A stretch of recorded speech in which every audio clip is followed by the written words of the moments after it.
চলতি মাসে জুলাই সনদ দিতে না পারলে দায় কমিশনের একার নয় বলে মন্তব্য করেছেন জাতীয় ঐকমত্য কমিশনের সহসভাপতি আলী রিয়াজ।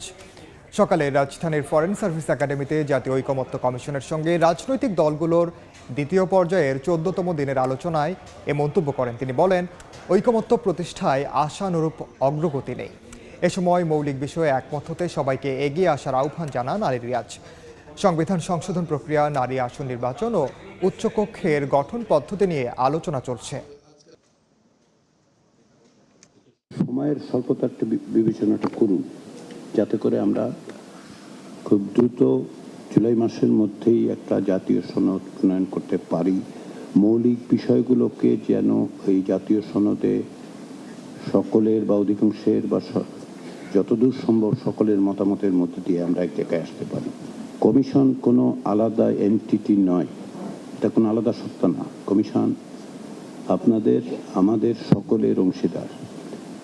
ফলে যদি আমরা কোথাও কোথাও ব্যর্থ হই, সে ব্যর্থতা আমাদের সকলের, কমিশনের একার নয়।